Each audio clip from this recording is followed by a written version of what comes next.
Fellow Falcoholics, what is up? Welcome to episode 281 of the Falcoholic Live. I'm your host, Kevin Knight at Falcoholic Kevin, joined by a wonderful guest once again joining the show. He is Aaron Freeman at Locked On Falcons. Aaron, welcome back. It's been approximately a month, so it's like my watch, for I feel like Aaron needs to come on the show. It starts ticking right about, around the 30-day mark. So welcome back. That would put you, we just talked about it, would have put you right before Kirk Cousins signed. So a lot has happened, obviously, since the last time you were on the show. So welcome back, first of all, and how you doing? Well, not that much has happened. They signed Kirk Yeah. Cousins, and that's about it. But no, I appreciate the bat signal that you sent Yeah. out. That usually comes up once a month for me to join the show. So, good to be back. Good to talk Falcons. Good to talk draft. We're at that time of year. I think Dane Brugler is going to drop the beast next week, I think, Yep. and so that's usually the point where it's like, okay, we're getting real close. So, Yeah. looking forward to that. Oh yeah. No, we got this is the part of the cycle where everyone that follows the draft has takes. So it's always fun at the beginning of the cycle. Everyone has takes about the same guys, but now it's like people have takes about like Malik Washington and further down than that. Like I don't know, I'm trying to think of some like day 3 offensive tackle but you see, I'm proving myself wrong here because I'm forgetting Driscoll, the offensive tackle from Marshall. Like people have takes about him now. Like we're arguing about, Driscoll, is he worth a 6th or a 7th, or is that a waste of a pick? That sort of thing. So that's this is the type of part of the season we are here. But guys, we're going to get into it. We're going to get into the draft. Also, of course, get Aaron's take on the new direction of the Falcons with Kirk Cousins at the helm of the quarterback position, on the remaking of the offense. And of course, we will get into the great debate at 8, as always. Which edge rusher do you like, or do you even want an edge rusher at all? We'll talk about the trade down, because a lot of people seem to just assume that a trade down will happen. Like if you don't trade down, you're silly. So we'll talk about that. I feel like we've talked about that the last couple of seasons, but we'll rehash that conversation a bit and just kind of go through some of our favorite targets for the Falcons on this draft. This draft in 2024 here. Almost said 2023 again, so you can avoid that mistake. It is 2024 officially. I did check my calendar before the show. So, all right, guys. Before we get started, I want to bring you a real quick word from our sponsor, BetOnline. Folks, it is down to the final 4, and BetOnline has been your tournament bracket headquarters all March long. Now that we're almost down to the finals, we've still got a lot more in store. The MLB is here as well, along with the NBA.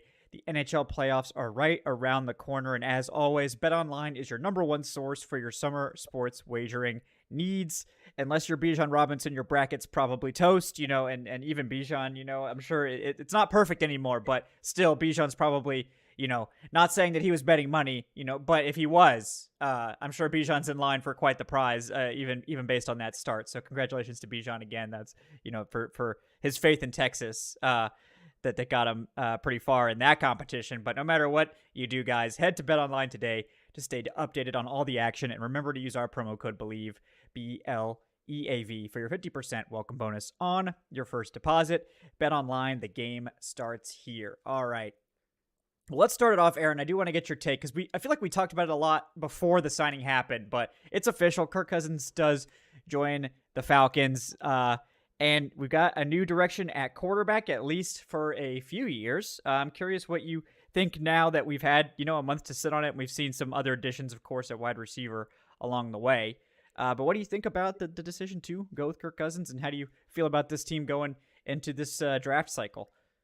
Well, I don't have a lot to add from the long conversation we had a month ago about it, but basically, my opinion now is it makes sense. It's a good move. There's pressure to win now. You want to get a clear upgrade, and if the Falcons hadn't gotten Kirk Cousins at the beginning of free agency, we'd be sitting here in duking it out with the Vikings for who's going to give up more in order to trade up, and it's like, well, the Vikings now have 3 picks that they are going to give up, and we got to give up 4 or something like that in order to try to get one of these quarterbacks. And so the Falcons just kind of avoided that whole debacle. We'll see 3 to 5 years down the road, whether the Vikings are sitting pretty with their quarterback situation, where the Falcons are with Kirk Cousins and their quarterback situation, as well as some of these other teams that will be taking quarterbacks early. So obviously it will be an ongoing debate, as all things are when it comes to sports teams. But I think it totally made sense that the Falcons would go out there and put their thing down when it came to paying Kirk Cousins. Yeah, no, I think it does make a lot of sense for this team, and we talked about a lot of the reasons to do it, and they, I think, are valid given where this team is and where everyone is with it. But it's refreshing to see, and I think it will be. I imagine it'll be kind of jarring for people to actually see, like, I don't think people have actually seen like a real like top half of the NFL quarterback in Atlanta since like Matt Ryan left, and I wonder if people have like forgotten what that looks like to some extent. Like, oh wow, this is what it could be. And I'm excited for that. I'm excited for some more stability at quarterback, and obviously hoping that Cousins is healthy and the Falcons can hit the ground running this year. But I'm excited about the move. I don't know if I got your take on. Well, we didn't talk about the wide receivers they signed, obviously, but what do you think about the guys they brought in? There was, a number of them. I mean, four wide receiver additions. Obviously, Darnell Mooney, the big one, but they also trade for Rondale Moore, and they, get Kadarius Hodge back and add Ray McLeod to the mix. Like, what do you think about this receiving core? I know a lot of people just kind of like, okay, we're done now. Like, we don't need any more receivers, even though that was like the biggest need other than edge on the team going into free agency. It's like people just, I don't know. I still feel like it's a big need, but I'm curious what you think about that group now that we've added something, at least, aside of Drake London. It's funny because when we had that conversation last month, I was like saying, I'm very intrigued to see what they do at wide receiver once they get the quarterback domino to fall, because like, to me, that's going to tell me a lot about this offense. So to be honest with you, I'm kind of underwhelmed with what they added at wide receiver. I feel like it's a pretty meh group of receivers. It's like Drake London and a whole bunch of complementary pieces. Now, these complementary pieces are much faster than or I wouldn't say much faster. Scotty Miller and Van Jefferson pretty quick, but overall speed is the story with this group of guys, as opposed to last year where it was, the last 3 years, it's been more about size. So I like moving in that direction. But in terms of like getting guys that I don't know if the Falcons got anybody that really moves the needle for them. I think they got good players, good complementary players in that regard. I'm eager to see what Darnell Mooney can look like in this offense, kind of playing the Brandon Cooks role at that X wide receiver spot that the Rams had for a couple of years, with Drake London presumably playing more of that Z wide receiver role, which is the Robert Woods role in that offense. And we saw Puka Nacua play at a really high level and be very productive in that role this past year. So that's the thing that gets me excited. Rondale Moore, like I'm just not a big fan of these small running backs that are just basically like yak guys. Kevin, you and I have gone back and forth on Malachi Corley from Western Kentucky. He's in that same mold. I'm just not a fan of that type of wide receiver. I've never really been a fan. Like, I got burned believing that Cordero Patterson was going to be a star in the NFL, and like ever since then, I just refuse to buy in on any of these guys that are just, run 2 yards on the field, turn around, catch it, and then get 10 yards of yak. I just think that has a place in the league, but I just don't think that's a big part of any team's offense, in my humble opinion. But like, I agree with you. I think you want to get another weapon in here, someone that can be a needle mover.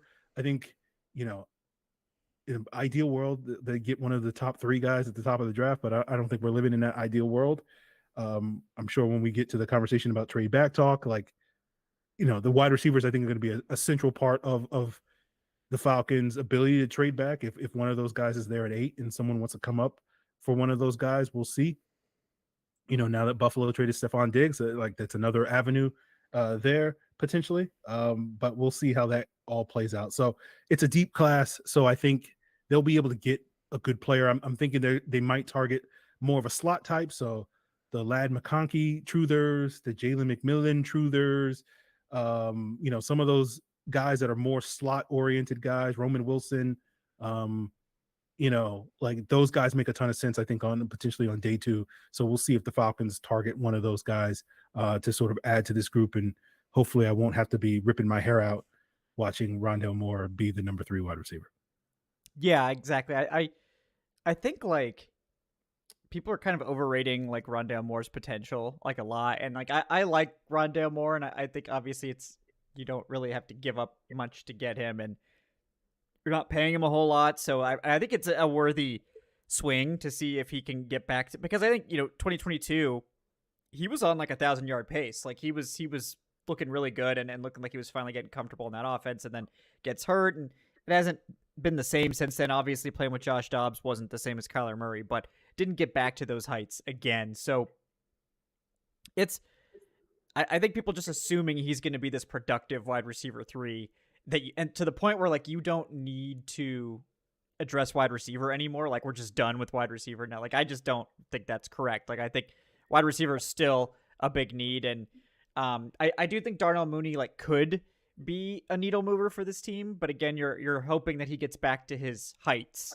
But I think if you're excited about Darnell Mooney, that's probably the one to get excited about, because I think he could have a role and potentially command a lot of targets. And obviously, you're still hoping to get more from Kyle Pitts, and again, if Kyle Pitts can be more what you expected him to be with that number 4, pick, then this group of pass catchers is probably better than it's probably fine. Like it's probably fine even without an addition, but I think expecting that without, and this is a deep receiver class, so I feel like not getting one of these receivers at least on day 2 would be kind of like a misuse of assets, given like how deep this class is and the quality of guy you can get at that part of the draft. It doesn't have to be Malachi Corley, okay? I'm not saying it has to be, and honestly, like given what they have with like Bijan and now Rondale Moore and all that, it's probably not the type they're going to go for, because they kind of have that covered.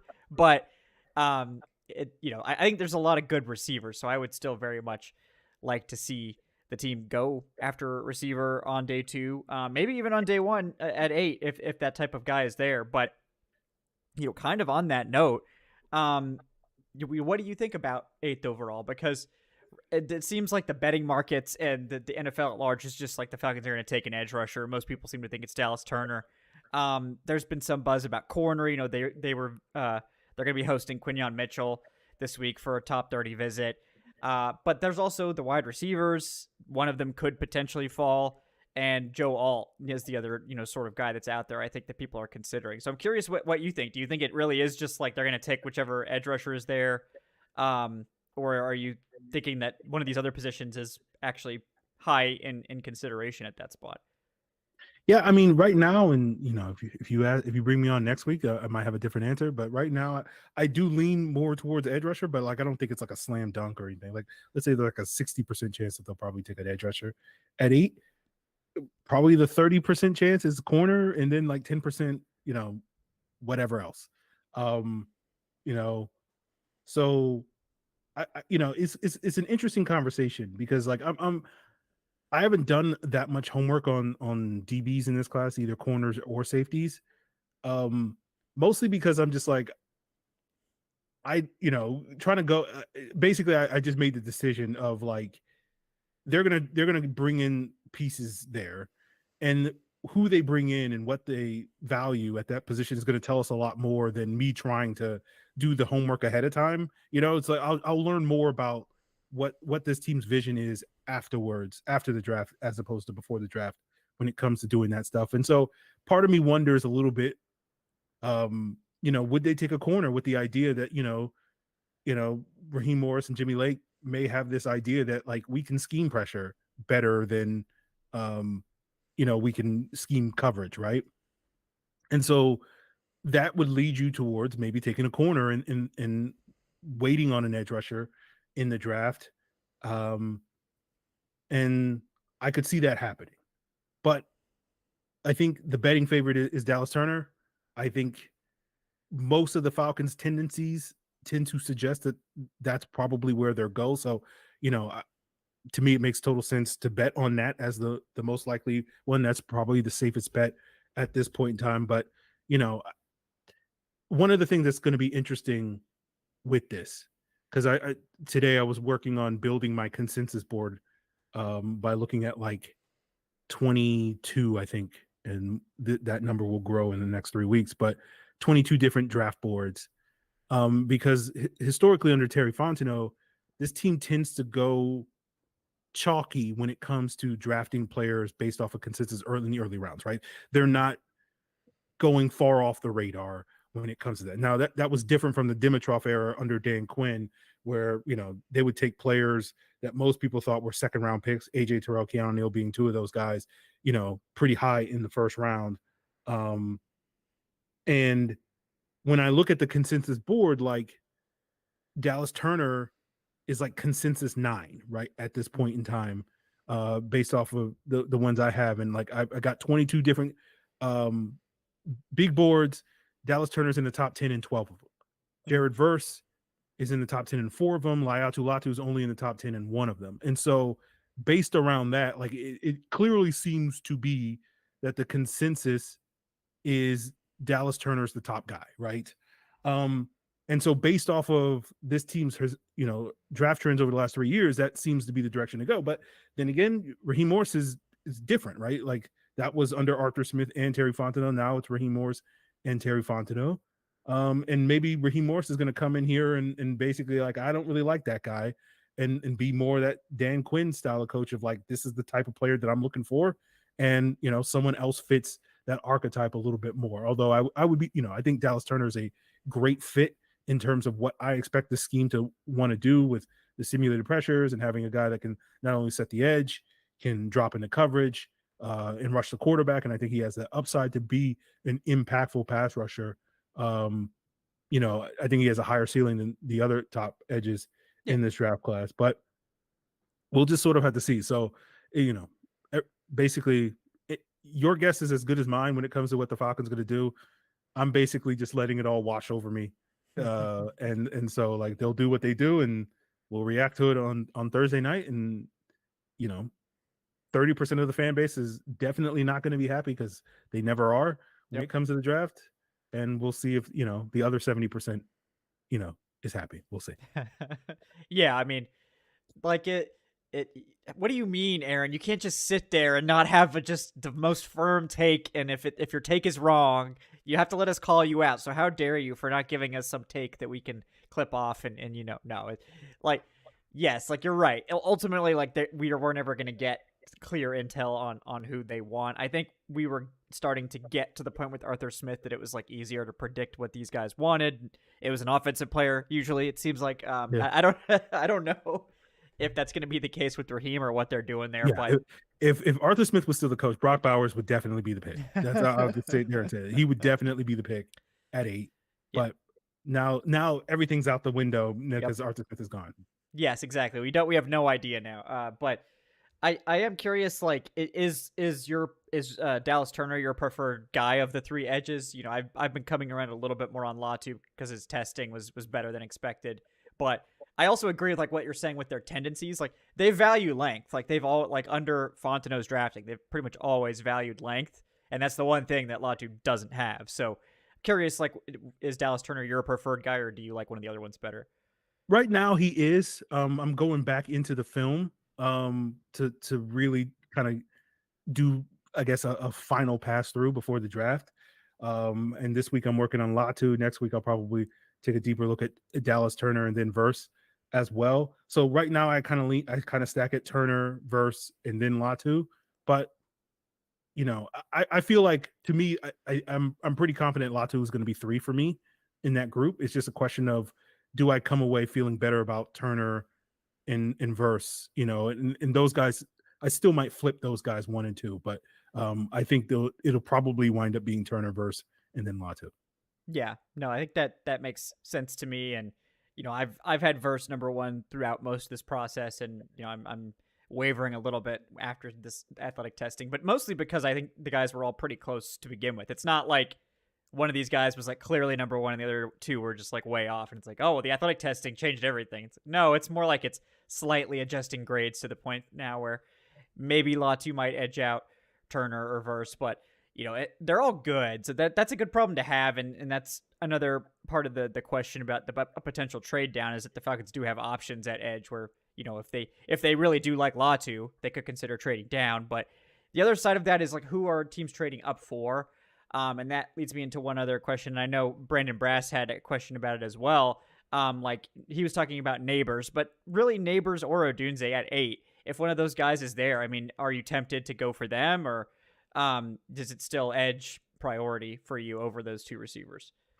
Well, if it was me, I'm taking a wide receiver. I'm just going to take the wide receiver Both of unless them, or someone's going to. Yeah, I'm Neighbors is my second favorite yeah, prospect in this draft yeah, yeah. He's behind top Caleb 5 for Williams. me. Yeah, And when I say favorite, I don't necessarily mean I think they're absolutely the best. It's just the guy I like. Like I think Marvin Harrison Jr. is a better overall prospect than Malik Neighbors, but Malik Neighbors goes fast, and so I like going fast. You zoom know, zoom. Yeah, um, so like he if it was me, he's on the board. I'm taking him. Or someone's going to come with me like multiple first round picks in order to come up to get him, and then I might move off of him at that point in time, just to set up, to be like, oh, I guess we have to build towards the future and all that stuff and get extra assets so that we can be in a position if we need to go get a quarterback of the future, we can do that. Okay, sure. But I just want to, as you say, zoom in the near future. So for me, I'm a big fan of Neighbors. I'm also a big fan of Dunze. I see both of those guys as well as Marvin Harrison Jr. as potential like elite receivers. I think very highly of Drake London, but I don't see him. I haven't the player that I thought his ceiling was like maybe like Michael Thomas, and I haven't quite seen that yet from him through 2 seasons. Maybe we get that in the 3rd season now that we have a quarterback, now that we have hopefully much improved play calling under Zach Robinson. So I'm not writing off Drake London at this point in time, but I'm just not ready to be like he's definitely the type of guy that you're going to build your offense run. He's going to be the engine that runs your passing attack. And I think these 3 guys all are capable of being that guy. We'll see if they wind up living to that billing. We know typically in the NFL, like, not everybody bats 1,000. So there's a decent chance one of these guys, kind of, I won't say flames out, but doesn't quite live up to the hype in this draft. And that may be Malik Neighbors. He's probably the least polished of that group. But yeah, if it was me, I would definitely take the wide receiver if it was there. But I do think the wide receiver being there is going to get the most action from a trade back standpoint. I don't see any of the 4 quarterbacks being at 8. I mean, yeah. Seems that would unlikely. be, yeah, it feels like that ship has sailed. So it's like, this is too deep of a tackle class in terms of first round talent that I don't think anybody's gonna. Maybe a team falls in love with Joe Alt or somebody like that, and they want to come up and get him. But more than likely, if a team is going to trade up, it's going to be for one of those wide receivers.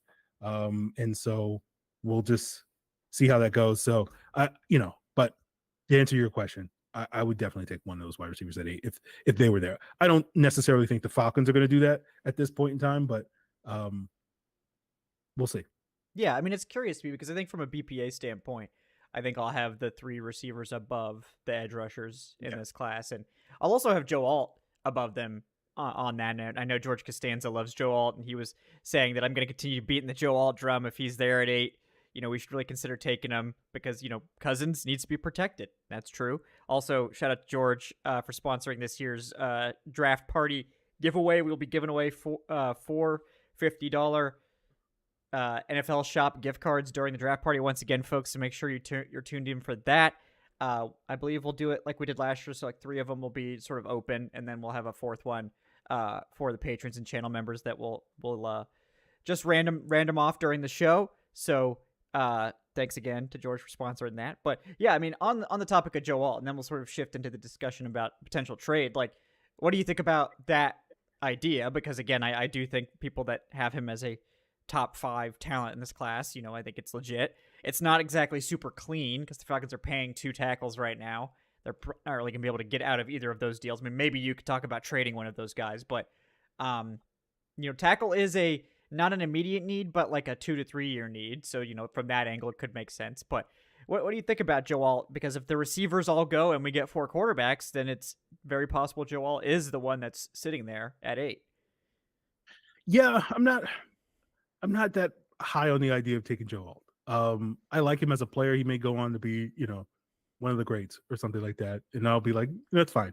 Let him prosper somewhere else as a left tackle. I don't love the idea of moving him to right tackle. Like we Yeah. know, typically rookies don't hit the ground running when they're playing a brand new position. We've just experienced this with a couple of guards. The Falcons have moved from tackle to guard, and making the switch from left tackle to right tackle can be a hard switch. We saw Penei Sewell, who is as talented a prospect as we've seen come out in the last 5-6 years, struggle early on playing right tackle. And so like I think the idea that Joe Alt is going to come in and immediately be an upgrade over Caleb McGarry, I'm a little skeptical of that just because of the position switch, not because of the talent. But and so for me, the idea of bringing Joe Alt in to play right tackle, you're kind of throwing a grenade on the right side which is kind of the strength of your offensive line. Obviously, you're right. There is a need in terms of projecting for the future at tackle. But to me, I'm just going to punt that. Or I would love to see this team take a tackle in this draft, but probably like in the 3rd or 4th round. Yeah. Get another depth option in here and let Dwayne Layford sort of develop that guy as opposed to using a 1st-round pick on him. Yeah. The other thing to me with George's point about Kirk Cousins need to be protected, I agree with that, but I think the emphasis for the Falcons on their protection, because Kirk Cousins is much more of a pocket quarterback, is on the interior. So to me, in a world where the Falcons were taking, if Joe Alt had guard versatility, I would be more open to the Falcons drafting him, because I feel like that's the area of concern right now for building this offensive line around Kirk Cousins, because Drew Dalman's in a contract year, is been solid, but by no means do you sit there, at least as of today, feeling like that's our long-term answer at center. Now maybe he plays well enough this year that he earns a second contract a year from now, so we'll see on that. I was a little underwhelmed with Matthew Bergeron in his rookie season. I'm curious to see what improvements he makes and what jumps he makes in year 2. But I'm not 100% sold that, like, as maybe other people are, that he's the long-term answer at left guard. I'm hopeful. I'm optimistic. Obviously, Chris Lindstrom is as good as it gets at right guard, but he's coming off a little bit of a down year relative to his expectations. Not suggesting that the Falcons need to replace him, but I do worry more about the interior when it comes to protecting Kirk Cousins, because his style of play, you want to have, he's not going to be a mobile quarterback. So, having those anchor points at the tackle position is to me less of an issue with his style of quarterbacking. And it's more about, you want to have that clean pocket for him to be able to step up into. This was the same issue under when Matt Ryan was a quarterback, where like the interior just kept getting caved back in. Yeah. And that was a big issue on why some of those things derailed. So for me, if the Falcons are going to use an early pick on an offensive lineman, I would be much more open if that guy had guard versatility, as opposed to just planning for the future at the tackle position. So basically all that to say, I'm out on the idea of taking Joe Alt Fair enough. Yeah. No, I get that idea. Like, I know, like, a guy that would honestly be perfect to like Kingsley Suamataia. Like, if they, like, it's just like he's gonna go too early. Like, I feel like if he was like in the 3rd, that would be like perfect, because he's like that ideal like developmental tackle who just needs to kind of sit for a year. But he's just gonna go too early, and I don't really think they can take that guy in the 2nd round. But he would be perfect for for what they want to do. And unfortunately, I think he's perfect for what a lot of teams want to do. So he's probably not going to be there. But if Alt is there, or one of these receivers, the Falcons very well could get interest in a trade down. And this has gotten to the point where some fans actually critique making a pick at 8 at all, because they're like, well, you should just trade down and then make your pick. It's like, so I'm curious what you think about the feasibility of a trade down from 8.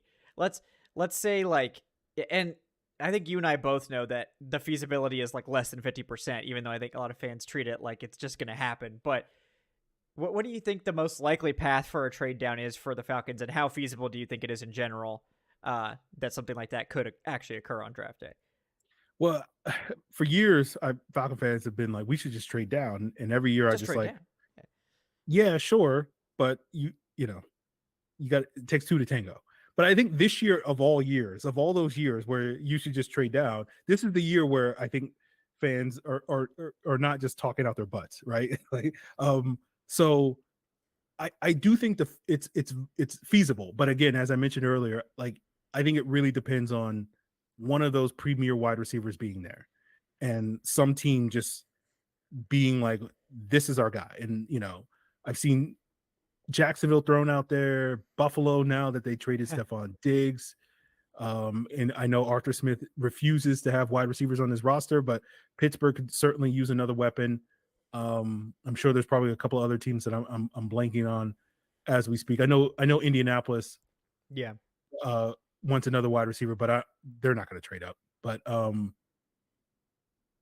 the Jets are also a team that I think definitely, now that they've quote unquote solved their offensive line needs with a whole bunch of 40-year-olds, maybe they're now looking to go get one of these top wide receivers to add to that room because they just really need another weapon besides Garrett Wilson, especially if they want to make a run here with the Aaron Rodgers.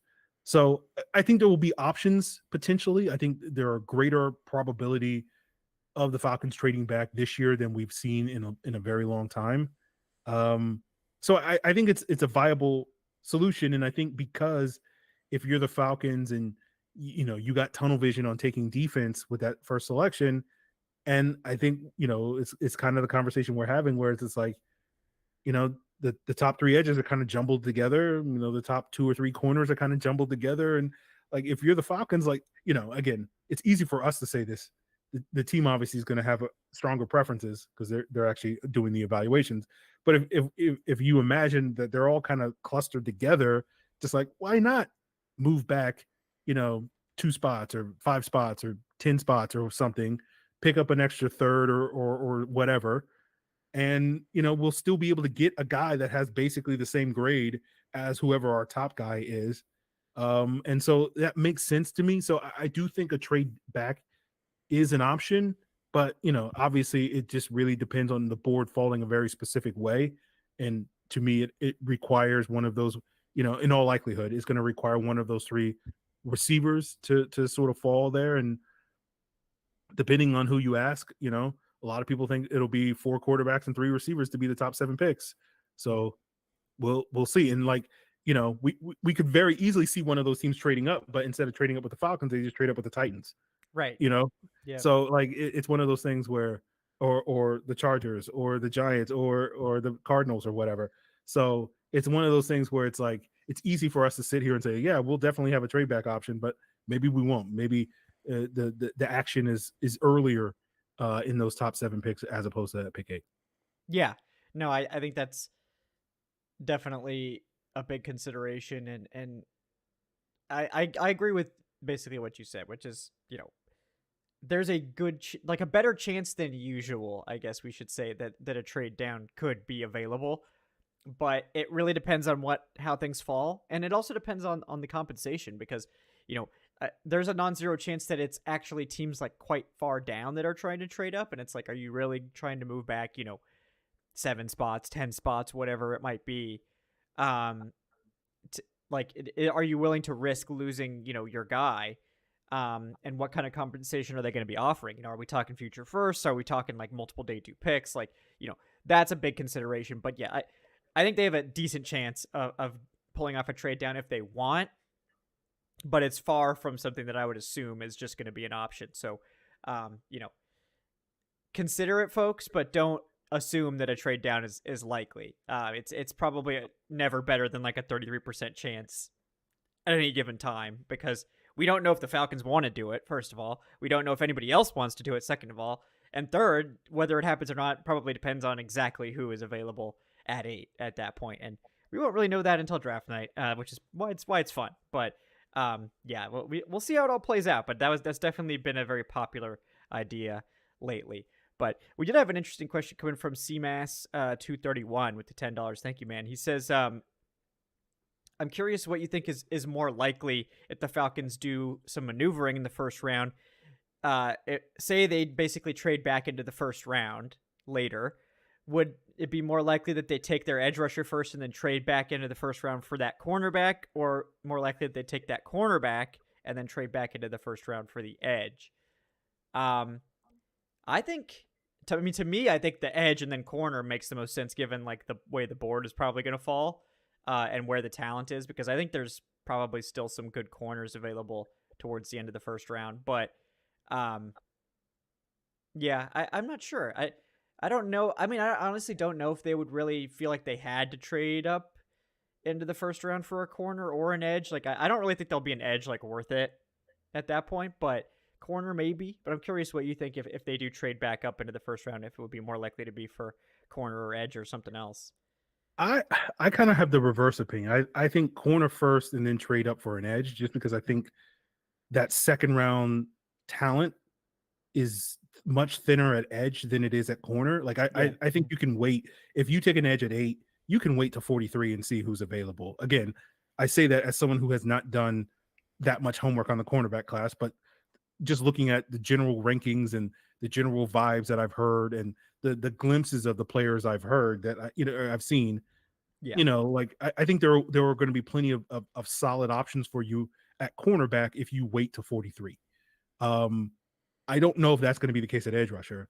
And Right. so to me, that scenario makes more sense if you take the corner first and then trade up for the edge rusher, just because that position is going to thin out probably much sooner. It's like, you know, once Chop Robinson's gone, then it's like, are you taking Marshawn Nealand? Like, is that the Right. Chris Braswell? It's like Yeah. good players, but like, you know, yeah, I don't know, but that's kind of how I see it.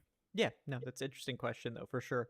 Um, Brandon wants to know if we have any thoughts on Kieran, the offensive tackle from Yale, in the mid rounds. Yeah, he's been getting some hype. I mean, I haven't actually watched him, but I know he does have a lot of fans. I'm gonna attempt to say his. It's like Amagaji or something like that. I think is Kieran Yeah. Amagaji. Yeah. He's interesting, obviously, but when you're going for those like prospects from Yale, it's or that type of school, it's like I would just assume that you're gonna have to wait before they play. But what do you think about that, about Kieran as a potential like developmental tackle? Yeah, I haven't watched him either, but I've heard good things about him. Some people kind of see him as a borderline first round type of player. I've seen from some folks. So like he would be definitely intriguing, I think, as a day 2 option, as that sort of developmental offensive tackle. At least again, based not off of watching him, just based off of what I hear. But yeah, Yeah, no, he's interesting for sure. Um, yeah, let's talk beyond the first round here, or well, I guess I'm curious before we get beyond the first round. We just talked about corner, but I mean, would you consider corner at 8, or is it like edge? Is you have the edge guys above all the corners in this class? I mean, for me, like I don't have any strong takes on the corners class. Like I Yeah, like Quinion Mitchell. I thought he was really good at the Senior Bowl. I thought he was the best player at the Senior Bowl. I've watched his film at Toledo. It's fine. Like, like it's not like it's I corner don't film. Yeah, yeah, it's just like it's one of those things where it's like he's good. He's clearly a good player in terms of like this is a definite one of the 8 best players in this draft class. Like I don't know if I know that or see that quite yet. Terry and Arnold, another player I like, but like don't really have a strong take on him. Cooper DeJean, I'm not as high on Cooper DeJean as other people are, but like he's kind of this year's Joey Porter Jr., who was a player that I wasn't necessarily a fan of because I wasn't in love with his man cover skills. But then he got drafted by Pittsburgh, and they just basically played cover 3 zone, and it's like, well, that's the perfect scheme for Joey Porter Jr. right. And I, Yeah, I kind of feel like Cooper DeJean is kind of in the same boat, but the difference between Cooper DeJean is he also can play safety and he can play some slot and stuff, and so that versatility gives you a little bit more added value, even if I don't necessarily love you as a pure outside man coverage corner. Not to mention, the expectation that I don't know if the Falcons are going to play as much man coverage as they did last year under Ryan Nielsen. And I like Nate Wiggins. Like I don't have a strong preference when it comes to cornerback. So it's like if they take a corner at 8, I'll be like, okay, cool. Mhm. But Yeah, I would consider Quinion. Like, I do think Quinion is like a fringe top 10 guy in this class. But yeah, I mean, I still feel like I just like the corners like in day 2 better than the edge rushers. Like basically the same thing you said, except I would just rather get like the top. Well, I think I want one of the top 3 edge guys, and then I'm fine with seeing if we can get like TJ Tampa at 43 or something, and then Yeah. just going from there. But yeah, I think the corner class is much deeper. Like you can find potential starters like later. Like you've got, some guys in the mid rounds that are interesting. Kyrie Jackson is interesting for sure. Max Melton, um, the FSU guys. Chris Abrams Drain was another guy that was good at the Senior Bowl. Cam Hart, like there's like flavors of corner you could get, as you go through the day, like day 2 and into early day 3 that I think are more interesting than the edge guys. That I think again, it's like once you get past the top 3 edge guys, it's like, okay, we've dropped down a lot. I know a lot of people like Chop Robinson. He kind of scares me, but he's just developmental. That's all, and there's nothing wrong with that necessarily. But I just don't love the edge guys once you get past that point. So curious to see what the team ends up prioritizing there. But I do like the edge guys better. But yeah, speaking of day 2, I think day 2 is probably where we're going to have fun, like with this class, because the Falcons do have a lot of picks. They've got 3 day 2 picks right now. If they trade down, they'll probably have more. So they could be maneuvering on day 2 potentially. They could be considering a number of positions. We already talked about edge and corner and wide receiver, but those are all positions that could be in play on day 2 as well as potentially safety, maybe getting in the mix there. I know there's been some talk of Devondre Sweat potentially sneaking in to the Falcons, but the GOAT Eddie Goldman is back. So do we really need a nose tackle? This Yeah.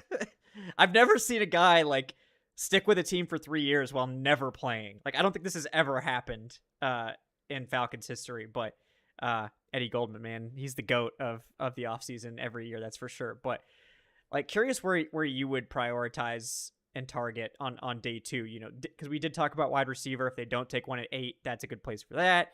Maybe corner, maybe safety, whatever. But what are your favorite sort of places to go on day 2 for the Falcons? Yeah, I think those 3 spots, edge, corners, wide receiver, feel like in some order the right way to go to attack your first 3 picks. Outside of that, like I probably lean safety, even though again, like I haven't really watched guys, but I've just been listening to other people talk about the safeties, and like, that's where like to me it's going to be interesting to sort of see what the vision is for this team, because I could see a scenario where the Falcons kind of hunt at safety. Maybe take a day 3 guy, a depth piece to come in and play special teams and run it back with DeMarco Hellams and Richie Grant sort of competing opposite Jesse Bates, because I was just talking to Max Chadwick of Pro Football Focus, who covers college football for them earlier this week, and he was talking about how loaded next year's safety class is, and this year's safety class is a little bit of a down year, and do you want to sort of commit early to this is kind of the conversation we had a couple of years ago when we drafted Richie Grant, where that safety class was not as strong as maybe some other recent years, and do you want to commit in a down year to a guy that if you say you use a 2nd or 3rd round pick on, that guy's going to be penciled in to be your starter for the next 4 years, when a stronger class is coming out next year. So it makes sense from one perspective to just run it back with Richie Grant and DeMarco Hellams, maybe add another body in there, give those guys one more chance under this new regime, Jimmy Lake, Raheem Morris,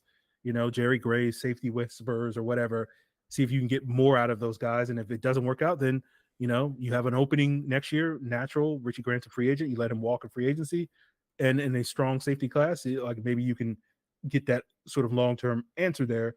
But at the same time, like I also think it also makes sense to take a safety. And the only safety I've really watched is like Tyler Nubin of Minnesota. I like him. Yeah, me too. He's kind of like a poor man's Antoine Winfield, right? I don't know if it's the Minnesota uniform that's leading me in that direction. You but helmet like scout. He's a ball hawk, but I don't think he has quite the coverage and range that Winfield had, and so I expect him to probably be more of a 3rd round pick. I personally think Winfield should have been a 1st round pick, but he went in round 2. He was one of my favorite players in that draft class, and I was devastated to see him go to Tampa Bay. And watching him terrorize this Falcons offense for the next decade is not going to be fun. But I've heard good things about Jaden Hicks, the Washington State Yeah. safety, Yeah. who's more of that kind of box safety, that was sort of more hard hitting guy. And one of the things that Raheem Morris has dabbled with is being more of a cover three scheme, right? And having that type of player that fits more DeMarco Hellum's skill set than some of the split safety stuff that the Falcons were running under Ryan Nielsen. And Jaden Hicks would fit in that type. But there's also other safeties that I've heard that are really good at the sort of split safety. If you want to play a lot more quarters and a lot more too high looks and whatnot, and having another guy that can be that sort of deep safety next to Jesse Bates, you can find some of those guys in this draft class. So I'm very intrigued to see how the Falcons address their safety position, because I think it's going to kind of tell us a lot about what schematically Jimmy Lake and Raheem Morris are planning to do this year, as well as sort of indicating are they sort of projecting ahead to next year and being like, yeah, let's give Richie Grant one more chance. Let's see what DeMarco Hellums can do in year 2, and then we'll figure out the safety a year from now. So safety is one of those positions that I could definitely see the team prioritizing on day 2, or just completely ignoring it altogether. Yeah, no, I agree. I think safety is really underrated. I think that it's a big need, but they haven't really gone out of their way to address it. I mean, they haven't really addressed the defense at all. To the point where it's like, I wonder if they're just kind of like, let's see what we get in the draft and then we'll sign guys, because we're just not in any hurry. And they clearly aren't in any hurry. So, and maybe they'll get some discounts on guys if they wait. I guess we'll see. But, yeah, I think you're right. Like, safety is definitely one that I would watch. I do like Tyler Newbin. I know his like athletic testing was not great. But he looks way more athletic on tape. Maybe that's just him being really instinctual or something, and that's fine with me. Whatever. We all know like the 40 time is the most overrated thing for safeties in the world. Like, just think about Desmond Southward, guys, if you think about how important that 40 time is for a safety. So, but if you got great instincts, then you don't need a great 40 time. If you have terrible instincts, then you desperately need a good 40 and like elite testing, because otherwise you have no chance at all. So we'll see how that plays out. But yeah, you mentioned Jaden Hicks. I like him too. Kalen Bullock, I guess, was visiting with the Falcons according to his social media like today. So he's interesting. He's more of that like single high free safety. He does not tackle. That's what I've heard at this point. So they're probably have to fix that. But tackling can be coached, I've heard. So maybe you could fix that. I do really like Dadrian Taylor Demerson from Texas Tech. I feel like he's not someone that's been widely talked about, but I know like Lance Zierlein really loves him as like his like 3rd or 4th safety in the class, and he's like super instinctual too. So I like him, and who's the other guy? Not Sion Vaki, the other Utah. Oh, Cole Bishop. Yeah, I think he's interesting as well. So there's definitely some good safeties. Wide receiver is the one that like I always get excited about in this range. And it's actually like I really like some of the guys in the 3rd round. Like other than like hoping that like Ladd McConkey falls to 43, which honestly seems like it's more likely to happen than it seemed like it was like a month or 2 ago. But the safeties like towards that day 3, like or early day 3, like late day 2 range. Curious wide receivers. I mean, like in that range, like what do you think about the group on day 2 at wide receiver? Are there any guys that you would prioritize trying to add to complement what the Falcons already got? Yeah. I'm a big Ladd McConkey fan. I like Ricky Pearsall. I like Jalen McMillan.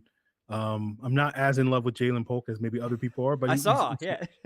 he's certainly he's a good player. Yeah. I like Roman Wilson. I like Troy Franklin. I haven't gotten around to watching Xavier Legette deeply. I've seen him in passing when it comes to watching like Spencer Rattler and whatnot. So like I like this wide receiver group. I don't know if it's like I've been hearing all offseason long, it's like, oh, this is a great group of wide receivers and super deep. And it's like, yeah, you can get good players on day 2.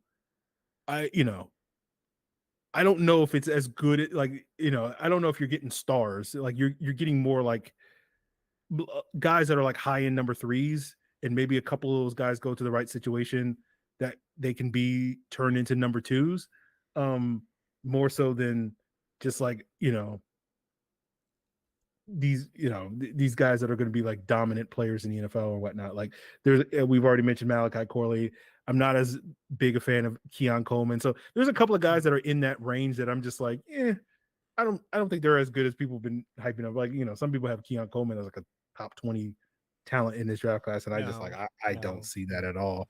But, and I wanted to like Keon Coleman a lot because, but it is what it is. So, there's plenty of wide receivers that I'm a fan of. And, I'm kind of leaning towards like getting Jalen McMillan. Like that seems to be the sweet spot at like 74 for me.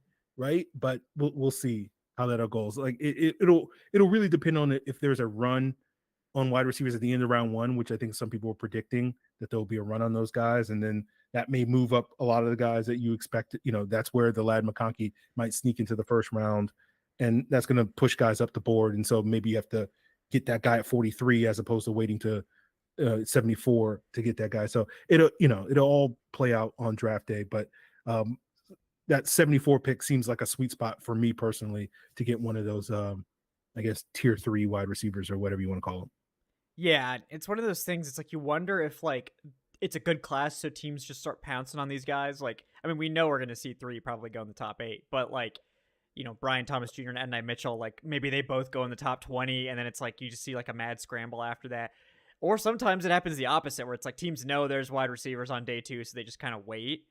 So I'm definitely curious to see like which way it goes, because I would love to have McConkey fall to 43. That would be ideal, but I wouldn't count on that, folks. Like I would not assume that that's likely to happen, but you just be happy if it does happen. But I've just found myself like just in love with like Malik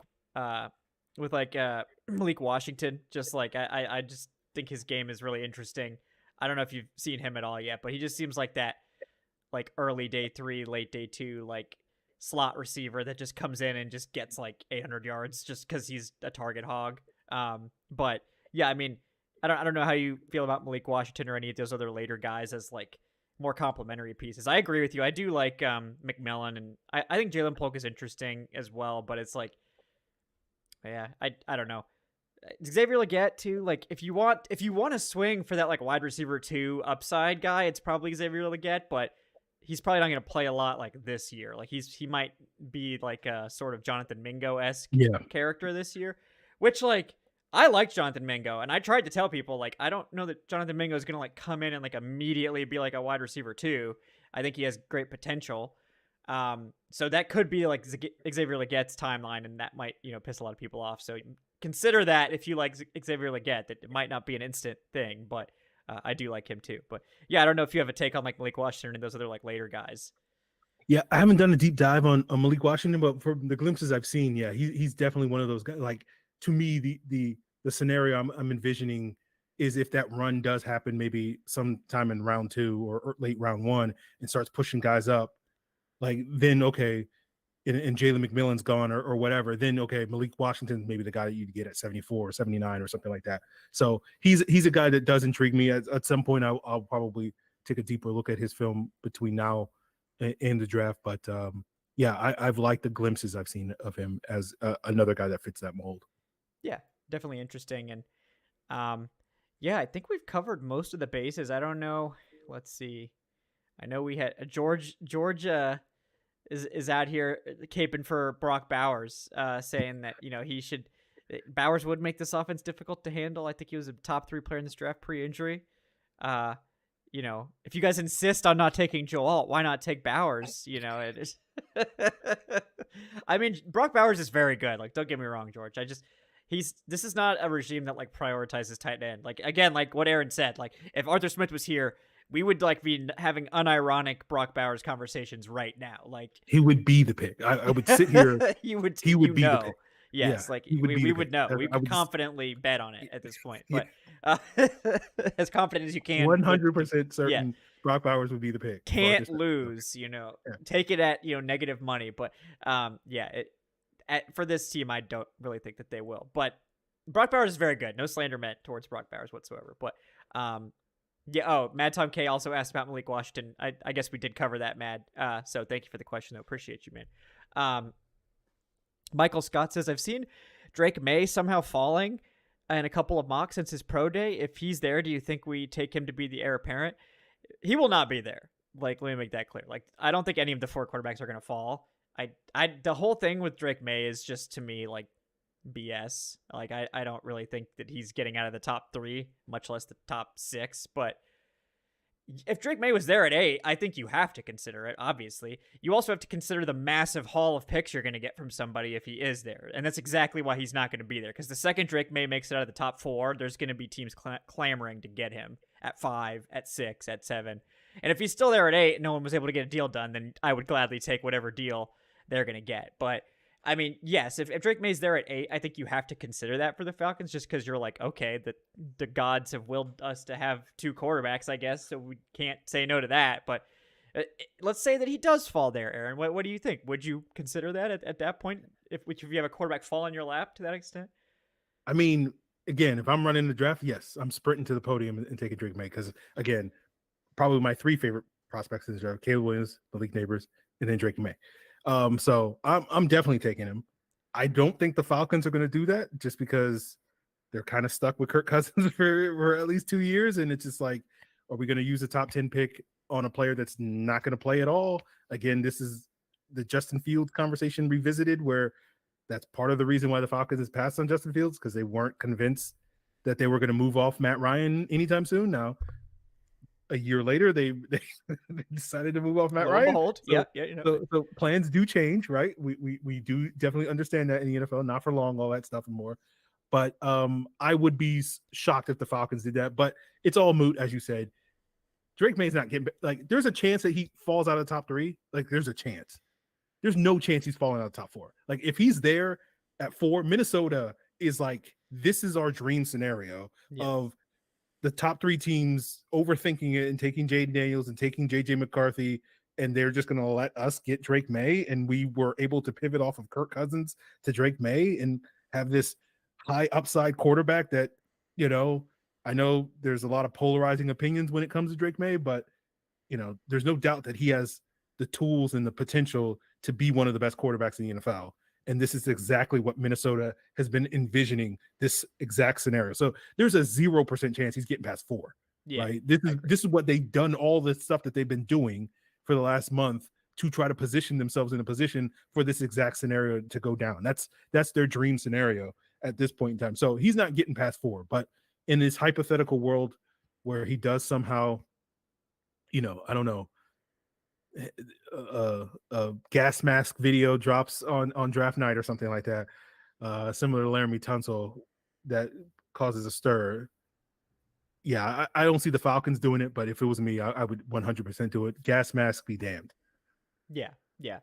I mean, we'll see what happens there, but no, I don't think there's any realistic scenario where he's available at 8. So I wouldn't spend too much time thinking about it. But if he was there, I mean, yeah, you'd have to consider it, no question. Yeah, let's see. So I think that's all the questions we had from the audience. Thank you, guys. Yeah, any other prospects you really think would be just like great fits for the Falcons that you want to shout out, that you just have come across that you're like, we need to get these guys in Atlanta? You know, damn the cost, or maybe they're later round guys and the cost isn't that hot. But just curious if you have any like of your guys right now that you're like really hoping that Atlanta lands when the draft comes around. No, not really. No, I don't like anyone. No, these guys. Yeah, every year I like there's a handful of players that I do fall in love with, but for the most part, I just kind of just like, whatever, doesn't matter to me. I don't go into the draft with certain expectations, like with this sort of tunnel vision. We have to get these guys, and if we get these guys, all my dreams come true. And I just go like, you know, they're gonna do what they're gonna do. It is what it is.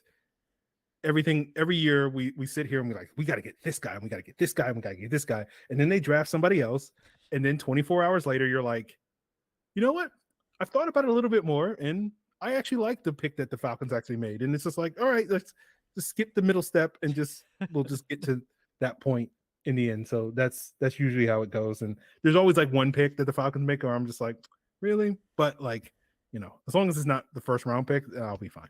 Yeah, no, that makes sense to me. And yeah, I mean, you know, I gotta have takes. The people demand, you know, takes, and I gotta have my guys. But no, I it's a very healthy way to approach the draft, Aaron. So I applaud you for not getting attached to prospects that will probably have like a 1% chance of ending up in Atlanta. It's a great self control on your part for sure. I've been But burned so many times, Kevin. yeah, been It's doing it for just a while. Yeah, yeah, so so it's like I still distinctly remember the Miles Jack 2016 draft where it was just like, this is the guy, this is oh, it. he's here. Yeah, Need you got the scheme fit. Jeff Ulbricht's on staff. He was the DC and UCLA. It's the perfect fit. Everything, Falcons had this massive need at middle linebacker. He's top 5 prospect in that draft class when healthy. He's falling. We're gonna get him. I'm Jack for Jack, all that stuff. Then we take Keanu Neal, who I liked, but more as the second round pick. That's who I had penciled in as their second round pick. And so I'm like, what are we doing? And like, then Keanu Neal turns into be one of my favorite players, and it's just like, and Miles Jack is just okay in the NFL. So it's just like there's a lesson there where it's just like, shows what we know. Getting attached to a player, sometimes, and when you do get attached to a player, and that player turns into a superstar, you want to be like, I told you so, and you want to hold that resentment for the rest of your life. But for the most part, most of the time, none of us have a clue what we're talking about. So it's just like, whatever. Yeah. We'll see what happens. Yeah. No, we like to pretend, that we're professionals here. And we're professional prognosticators, professional draft scouts. That's a big stretch. We like to bring you guys intel, and we watch the guys to bring you guys information. Right? It's fun to talk about, but no, not even NFL teams know. If they did, they'd probably, they don't. No. Nobody really knows. It's just, we could get out our D20s and roll some dice and probably do as well. Literally everybody is guessing. So, that's all it is. And it's just fun to talk about. So yeah, I like talking about it, but I don't get too caught up on who's right, who's wrong. I still get people coming at me for the Travis Kelce take from a decade ago. I wasn't going to bring it up this time. I feel like I brought it the last 2 times you've been on, so I wasn't going to do it. It's like, all right, I guess. Yeah. We just, that's just what this is about. It's really just about dunking on the people that are wrong. No one's going to remember if you were right about a player. They will definitely remember if you were wrong. That's how this works. So the best way to do it is to just never have takes. But unfortunately, we can't do that. So, you guys only show up for the takes. So we got to have the takes available at all times. But Aaron, appreciate you coming on, guys. He is Aaron Freeman at Locked On Falcons. He is doing a podcast 5 days, 6 days, maybe a week. Is it 5 or 6 now? It's just 5, right? You get the draft week, it'll be like every day for like 13 straight days. So yes, between 5 and 13 podcasts a week for Aaron Freeman. Aaron, thanks again for coming on. Anything else you want to let the people know about before we sign off? No, just if you check out Locked On Falcons, because the Falcons aren't really doing anything. I'm just booking guests to come on the podcast. You'll probably see Kevin at some point later this month on Locked On Falcons, just to come on and share their takes about the draft. Got to get these takes off, as you say. And so that's what's in store. So whole lot of people coming on, sharing their thoughts on the Falcons offseason, Falcons draft plans, players that they like, and we'll eventually get there on Thursday night and be all jacked for whoever's going to be the Falcons pick. We got to come up with a pun for Dallas Turner or Latu or Jared Verse or whatever. But turn up for Turner. I got that one already. Yeah. So the other ones I have to workshop the other ones too. But that I got turn up for Turner. That's as far as I got so far. But by draft night we'll be ready. We'll have some slogans and T-shirts. Yeah, ready. We'll brainstorm and we'll have with focus groups. We'll do all that. Yep. The whole thing. We'll get the marketing execs in here and they'll definitely get us on the right track, I'm sure. But guys, thanks again to Aaron for joining us. I'm Kevin at Falcoholic Kevin. Please like, subscribe if y'all haven't done so already. Please leave us that 5-star review on your podcast platform of choice. Check out the Discord server. Check out channel memberships if you're a YouTube viewer. Check out the Patreon if you're a podcast enjoyer. We will be back with another episode on Friday, as well as stuff coming all next week too.